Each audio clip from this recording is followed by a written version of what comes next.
ரெண்டு விஷயம் இருக்குது. ஒன்று சொன்னதை எப்படியாவது செஞ்சுருவோம், இன்னொன்று சொன்ன நேரத்தில் செய்யறதுங்கிறது. ஆனால் இன்னைக்கு இந்த பூஜை வந்து 8 மணிக்குன்னு சொன்ன உடனே 7:45 வரணும்னு சொன்னேன். நிறைய ஆட்டம் வந்துட்டாங்க. கிட்டத்தட்ட நான் வரப்போ கரெக்டாக 8:30 ஆட்டம் அந்த மேலே வந்துட்டீங்க. இந்த மழை காலத்தில் தான் சவாரி உங்களுக்கு நிறையா கிடைக்கும். மழை இல்லாட்டி கூட அப்படியே ஓரமாக நடந்து போகிறோம்னா மழை பெருசுன்னா ஆட்டோவில் போகிறோம். அந்த வருமானத்தையும் பொருட்படுத்தாது நம்ம கூட்டத்தோட நோக்கத்தை அறிந்து சரியான நேரத்துக்கு வந்தவர்களுக்கும் வந்து கொண்டு இருக்கிறவர்களுக்கும் எனது மனமான நன்றியை தெரிவிச்சுக்கிறேன். 2 விஷயம். இது ஏன் ஆட்டோக்காரங்களை தேர்ந்தெடுத்து செய்யணும்? நிறைய பேருக்கு நான் ஒரு கட்சியில் இருக்கிறதுனால எது செஞ்சாலும் அதுக்கு ஒரு அரசியல் சாயம் பூசப்படுறதுனாலே நிறைய நல்ல விஷயம் செய்ய முடியல. சில நேரம் நான் நினைச்சிருக்கேன் கட்சியெல்லாம் உங்களுக்கு வந்துடலாமா அப்படின்னு. ஏன்னா அது எல்லாத்துக்கும் ஒரு அரசியல் சாயம் பூசப்படுகிறது, அதனால செய்ய முடியல. எதுக்கு ஆட்டோக்காரர்கள் செய்யணும் அப்படின்னா, இந்த கொரோனா டைம்ல ஒருத்தவங்க நியூஸ் 7 சேனல்ல நியூஸ் எடிட்டரா இருக்காங்க. நிறைய பேர் நியூஸ் 7 சேனல் பார்த்தீங்கன்னா அது வந்து சுஜிதான ஒரு லேடி நிறைய நேர்காணல் பண்ணுவாங்க, நிறைய விவாதம்லாம் பண்ணுவாங்க. இன்னைக்கு பார்க்காதவங்க எங்களுக்கு பாருங்க. அவங்க ஒரு நாள் வந்து ஃபேஸ்புக்கில் பார்த்துட்டு நம்ம செய்கிற விஷயத்தான் ஃபேஸ்புக்கில் பார்த்துட்டு ஃபேஸ்புக்லேயே கேட்டிருந்தாங்க, எனக்கு ஒரு உதவியை செய்ய முடியுமா, அவங்க நம்பர் அனுப்புங்க அப்படின்னு. அப்புறம் நம்பர் அனுப்பிச்சு பேசுகிறப்போ அவங்க கேட்ட உதவி உண்மைக்கே மெய்சிலுக்க வச்சது. அவங்க சொன்னாங்க, நான் வந்து என் பிள்ளையை கொண்டுட்டு போய் ஸ்கூலில் விட்டுட்டு என் ஆஃபீஸில் விடுறது ஒரு ஆட்டோக்காரரு. 4 மாதம் அவர் வேலைக்கு வரல, உடம்பு சரியில்லைன்னு போயிட்டுருந்தாங்க. இப்போ திடீர்னு ஃபோன் அடித்தேன். கொரோனா டைம், இப்போ ஆட்டோ சுத்தமாக எங்கேயுமே கிடைக்கல, எங்கேயும் ஆட்டோ போக்குவரத்து இல்லை. ஆனால் அவங்க நியூஸ் சேனல்னால அவங்க வேலைக்கு போய் அவங்க நியூஸ் சேனல் வந்து வேலைக்கு இருக்கு.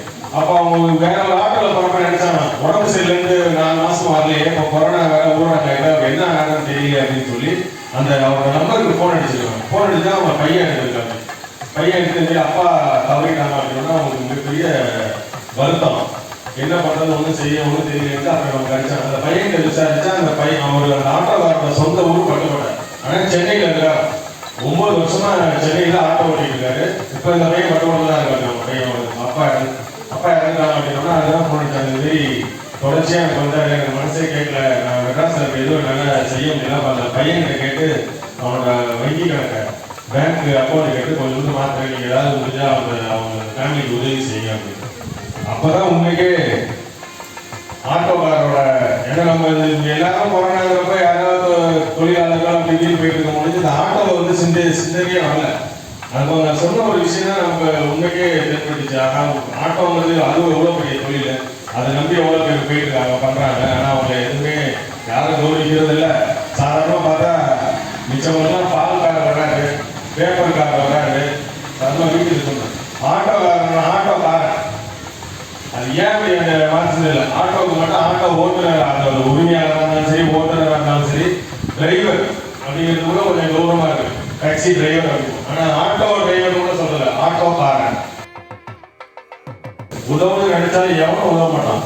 அதனால மிகப்பெரிய பின்விளைவுகள் ஏற்பட்டாலும் ஒருத்தர் ரோட்ல கிடக்கிறாங்க உடனே வண்டியில ஏறி ஆஸ்பத்திரிக்கு போறது ஆட்டோக்காரங்களையும் மட்டும் முடியும். இதெல்லாம் இதெல்லாம் சும்மா உங்களை கூப்பிட வச்சதுனால சொல்றாரான்னு நினைக்காதீங்க. இதெல்லாம் வாழ்க்கையில நான் யதார்த்தமா நான் இதான் பார்த்தது.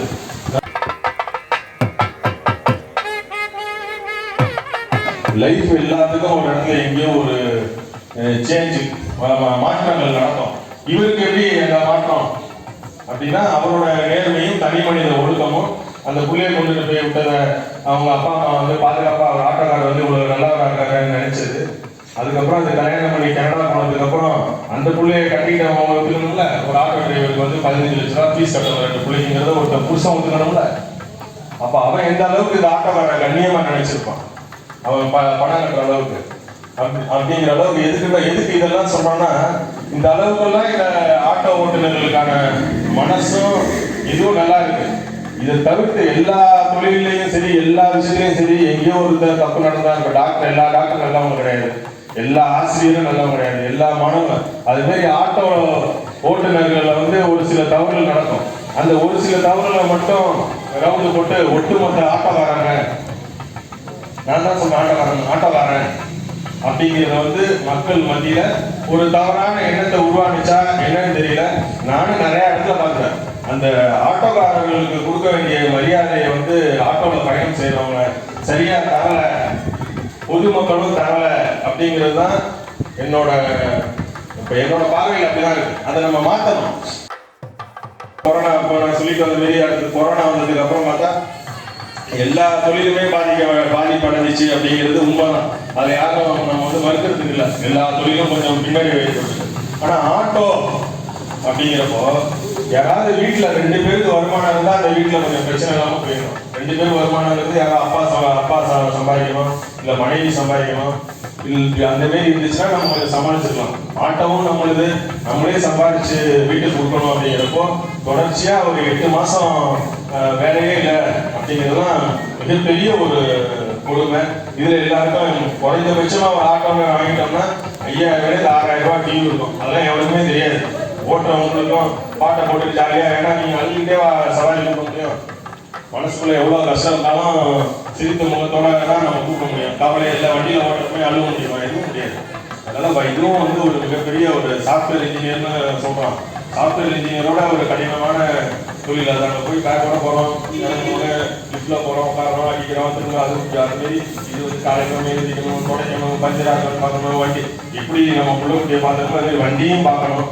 இதெல்லாம் பார்த்ததுக்கு பிறகு அப்புறம் 6000 7000 மாதம் டியூ கட்டணும். இப்போ தொடர்ச்சி 8 மாதம் தமிழ்நாடு அரசோ மத்திய அரசோ பேங்குக்காரனோ நாங்கள் அது வட்டி போட மாட்டோம், நீங்கள் அப்புறம் கட்டுங்க அப்படின்னு எது சொன்னாலும் உறுதியாக வட்டி உண்டு இருக்கு. 8 மாதம் கடனை என்னைக்காவது ஒரு நாள் கட்டணும். கட்டுறப்போ இது மிகப்பெரிய வட்டி வரும். இதுக்கே நம்ம கடன் வாங்கி கட்டுவோம். இதுமாரி பல பிரச்சனைகள் இருக்கு. ஆனால் இந்த பிரச்சனைகள்லாம் உண்மைக்கே சொல்ல போனால் நம்ம அரசியல்னு நான் சொல்லலை, பொதுவாக இந்த மாரி காலத்துலலாம் அரசு எப்படி மிச்சவங்களுக்குலாம் மானியம் கொடுக்குது. இப்போ விவசாயிகளுக்கு உரம் மானியம் அப்படிங்கிற விவசாயிகள் பிரச்சனை நடந்துருக்கு. அது பக்கம் வச்சுக்கோங்க.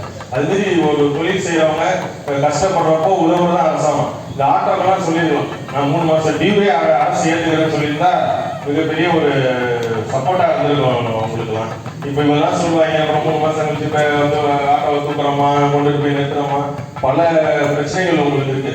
நமக்கு அதுக்கெல்லாம் ஒரு அதிகாரம் இருந்துச்சுன்னா அதை மாற்றத்துக்கான வழிகள் எனக்கு இருந்திருக்கும். அது இல்லை.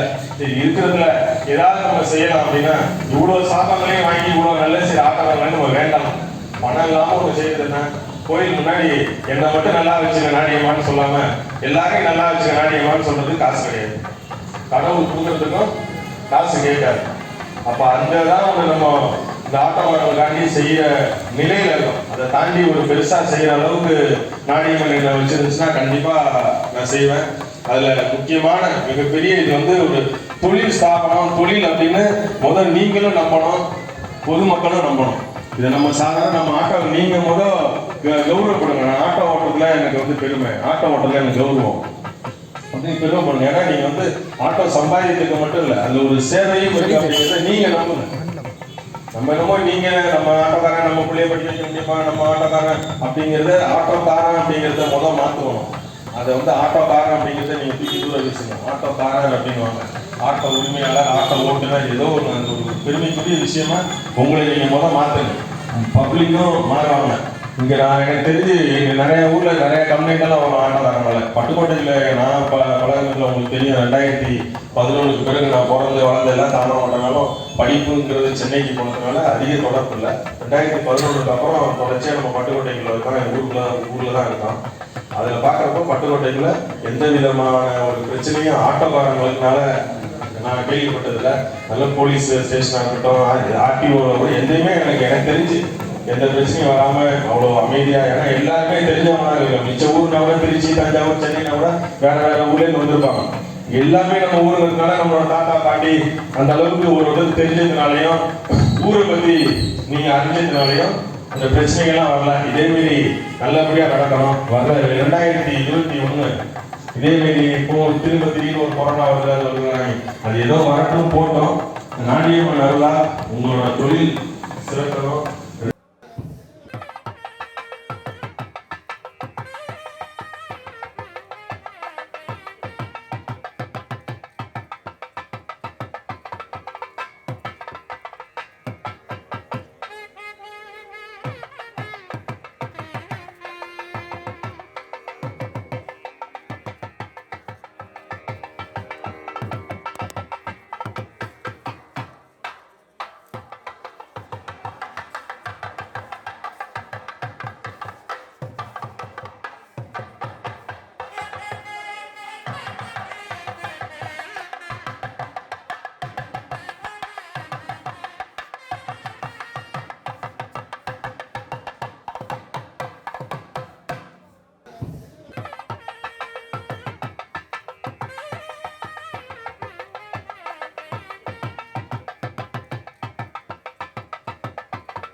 காரர்களுக்கும் எனது மனமார்ந்த நன்றி நேரத்தில் தெரிவித்துக் கொண்டு